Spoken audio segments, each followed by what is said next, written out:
is Jess from 3D Learning Experts, and you're listening to the LD Experts Podcast, the show for busy parents who want to help their kids with learning disabilities, or as I like to say, learning differences, go from surviving to thriving. So today we're here with Aliyah Santos, and she is a world school mom, and she is a single mom. So I thought it'd be great to be able to address both of those different experiences as a homeschooling parent. So let's start with, how did you end up in Morocco? So we started our world schooling journey in 2018, and we did a few countries in Europe, and then we had to come to renew our visa, right? Because we were just gonna travel all around Europe. And then I was like, okay, well, we need to leave for 3 months, so we'll go stay in Morocco because it seems to be cheap, it seems to be warm, like we kind of follow the weather, right? And then we came here and we ended up loving it a lot. So we did our 3 months here, and then we went back to Europe, and then we came back. So then, kind of a long story, I ended up getting pregnant. We kind of got a little bit trapped here because I kind of didn't want to, I had some pregnancy scares, so I didn't want to travel. So we were here for the next 3 years because that started with COVID. So I had my baby, then COVID hit, and then we were stuck here because our visa had expired, and the travel process with COVID was all just messed up, right? So it ended up being a really good experience, and we were very lucky to be here during COVID. We were very happy to be here. I love the culture. The people are just so friendly. They love kids, and they are my baby was just so lucky to be born here. She just had so much love. Even me as a single mother, the taboos around, sex outside of marriage in Morocco is, they're pretty strong. But where we were living, they were just so welcoming, and I had moms giving me clothes and just everything. So it was great. So now we're back in, we left for a year and we came back just in June. So now we're here again, and we're trying to do some business stuff with my friend, and we're just chilling. We love it here. I mean, it's really the most friendly country out of the countries that I've been to so far, which is not that many, but in terms of loving children. So how old are your children? My children I have an older daughter. She's 19 now. And then I have my son is 14. My daughter is 9, and my baby is 3. And is your 19-year-old with you? No, she is actually in the States now. She's just working. She's making her own go of things, trying to figure out what she wants in life. She's looking for some photography jobs. And so she's on her own right now. And did she homeschool or unschool? She did, yes. We unschooled from the time she was 13 or maybe 14 till she graduated. Yep. And so did she go back to family in the States?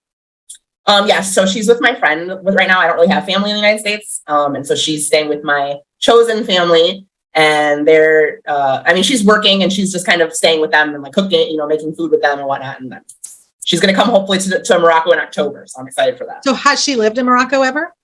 She has, yeah. She was with us the first time, so she was here also for the 3 years that we were here before. Oh, okay. And so you mentioned visas. How does one figure out what visa requirements are and having to go renew it and go to a different country and things like that? Mm-hmm. So pretty much any information that you need regarding visas is on the U.S. government website about each country, each specific country, and it tells you how long that you can stay in each country. So we've been the EU is really strict. And you're only allowed 90 days, and then you have to leave for 90 days, and then you can come back for 90 days, but you can only be in the EU within 180 days out of the whole year. So the EU is pretty strict, but then other countries that we've been in, they're not as strict. Like Colombia, we went to Colombia first we did a month and something, and then we went back, and then we extended our visa really easily online. So a lot of places have gotten really good at visa extensions and that kind of thing, but Morocco doesn't have a visa extension. So we just do visa runs, we go out and come back. And so did you start this adventure as a single mom? Yes, I did. Wow. That was back in 2018. So it was just the 3 of us at first, and then we had the baby. So then it was 4. That's so brave. I mean, oh, thank you. So what do you do to support your family? So when we first started out, I didn't have a plan. I was kind of living from child support, which I then started to not get. So I kind of quickly pivoted and tried to work on my freelance writing business. So I've been doing, since 2018, I've been doing writing, pretty much just anything you can think of, resumes, essays, like some technical writing, whatever I can get my hands on, through Upwork and other types of platforms for freelancers. And then just last year, I started working with a friend on like bookkeeping and accounting things, some HR stuff. So I'm kind of like looking to build out from there, like the HR and the bookkeeping stuff. And then I'm also obviously like trying to do my own like social media thing. I really am not good at social media, but I've just in March, I published my first children's book, which was pretty exciting because I never thought that I would be doing that. Well, I mean, I like never thought that I'd be doing half the stuff that I'm doing right now, but that was pretty top. Like I see my name on Amazon, So I did that. And then I'm working on a World School Hub with my friend, my bestie right here in Morocco. And I'm trying to like kind of parlay that into helping to support women and children in Morocco to develop like digital literacy skills, because it's not really a big thing here. And that digital jobs are the jobs of the future. So I'm trying to like get all that kind of stuff going right now.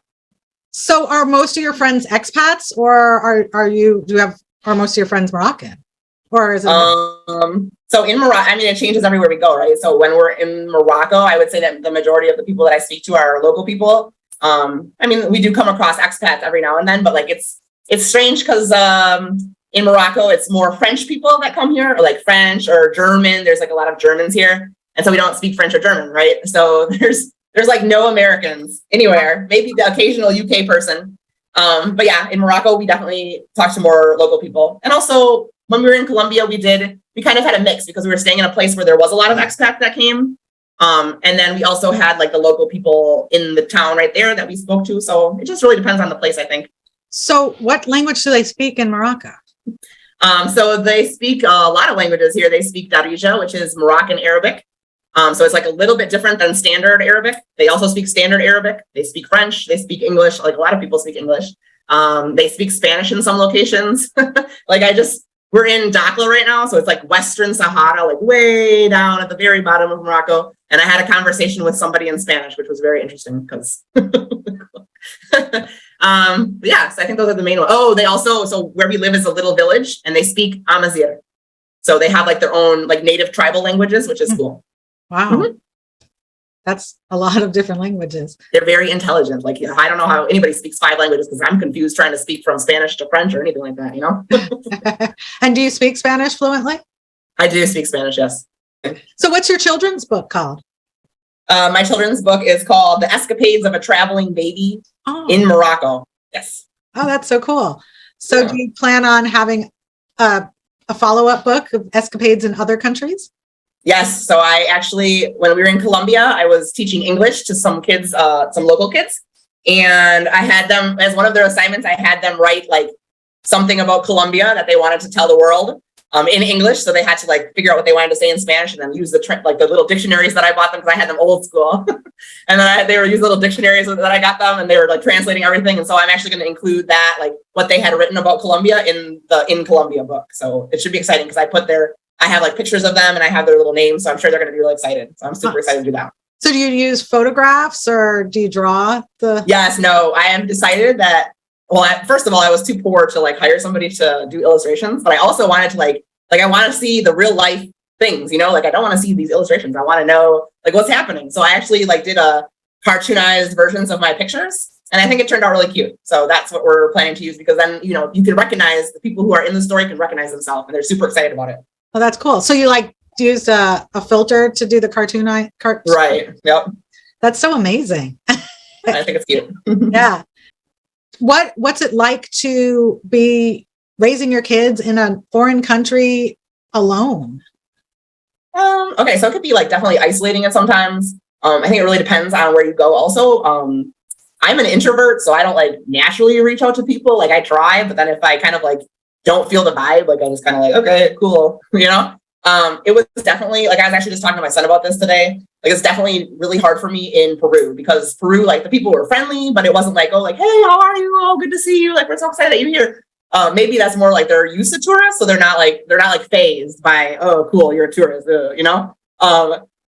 here in Morocco, especially in Dakhla, everybody's who are you? What are you doing here? And they're more friendly to see why are you here? What are you about? Why are you in our country? What do you think about our country? And also in Colombia it was like that too. People just naturally more friendly, oh, hey, what are you doing here? Oh, you speak Spanish? That's, I don't know, but it can definitely be isolating. But it can also be really fulfilling, I guess, as far as, as a single mom in the States, I was working a full-time job and then I was on call. So I was, like the kids are gone to school, then they're coming home, they're doing their work and I have to go out to work again, So the only time we really have is the weekend occasionally, So I think it's much better in terms of being able to spend time with my kids, which is all I really care about. Like not that I don't like friends, but I care deeply about being involved or like being here with my kids. So yeah, that's what it. Do you have any advice for parents who are single and thinking about homeschooling or unschooling or world schooling? I don't know if I have advice. I would say it is a little bit like difficult. Like I'm finding it difficult right now because before I was working like when I'm just only doing freelance writing, right? I can do that whenever. So I could do that in the morning. I could do that at night. I can do that whenever. Now that I'm doing a little bit more like structured kind of employment, it is a little bit harder because it's just me, right? So then it ends up, and especially with the baby, like it ends up being, hey son, can you keep an eye on her while I do this real quick, right? So there is like, I guess something to keep in mind would be like, there are nannies that you can hire, and I would consider hiring a nanny as I'm trying to like up my hours, I guess. So just don't be afraid to like hire somebody or like, meet with the locals and get the help that you need. It's so much cheaper anyway than it would be in the States for childcare.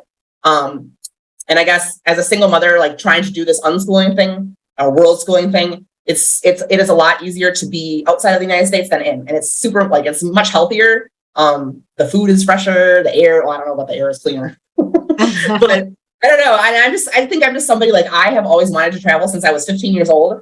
Like I had these dreams that I was going to go to the Netherlands of all places. I don't know why, but it's been really rewarding for me just to be able to be out here and like doing my own thing, not have like the pressures of society. Like you have to do this as a mother, like you have to be this kind of mother, you have to do this. You don't really have to, like you can do your own thing. And I think that's, world schooling, unschooling is freedom. Like it's freedom from that pressure of society to be a certain way. So don't be afraid to try it because it's great. It's pretty great. That's awesome. Thank you. And, I'm dying to go away and I don't have kids at home anymore. They're grown and I'm afraid of like, how am I going to afford it? And this and that. And like my husband and I were supposed to go on a 6-month trip, which is now down to a 4-week trip that keeps getting postponed. Okay. So I love your bravery because, thank you. A lot of us don't have that. We say we want to do things and we don't take that step. And you've got 3 kids, 4 at one point that you were responsible for, and you didn't let fear hold you back from seeing the world and seeing what it has to offer. So thank you. And kudos to you. Thank you. I think it's important to think that also it's kind of like anywhere, like even if when you're traveling, you could also have the same things happen to you in the United States that you could have happen while you're traveling. Right. So, I mean, I was struggling in the United States with all like the school, like one of the reasons that we started homeschooling and / world schooling in the first place was because my daughter's school had 3 gun threats within the space of a month, So just thinking about like that, like, I'm afraid of that more than I am of coming abroad and traveling. And once you get into the swing of things, you realize like, it's not so scary. Like we've been told kind of that it's like a scary world out there and there's these muggings and, all this kind of stuff. It's not as scary as it sounds or it's been made out to be. And also just for you, when you stay longer, it tends to be cheaper. Like if you go for 4 weeks. That's why I wanted to go for 6 months because I'm a little frugal and I wanted to only have to pay for the airfare one time. Right. And not have to like keep making trips back and forth to the places I wanted to see. And so I assume you're earning American wages. Yes. So that goes a lot farther. It does. Yeah. Not in Europe, but in other countries. Yes, for sure. That's awesome. Well, so I've only really been to like Morocco, Colombia, Peru, and Ecuador. Ecuador is super expensive. Peru was not so bad. Colombia was good. Morocco is good. But I mean, it really depends on where you go too, because a lot of places it is expensive. Like right now when I'm in Dakhla, even though it's part of Morocco, since it's so far down that there's not like transportation for goods, everything is sky high here. For what kinds of things? For rent, the rent is really expensive here. Food is more expensive here. Transportation is more expensive here. So it's more expensive compared to the US or more expensive compared to like mainland Morocco. Got it. Well, thank you so much for bringing your energy to this interview and sharing with us your experience and being a single world schooling mom. Well, thanks for having me. I hope it helps somebody. I always say, you know, if my experience helps one person to make a step forward or to like do something amazing with themselves, like not that they can't do it themselves, but like just the inspiration, like hearing other people can do it, other people are doing it. So why can't I, if that helps them to go do it, I'm happy to speak about my experience. Absolutely. Thank you.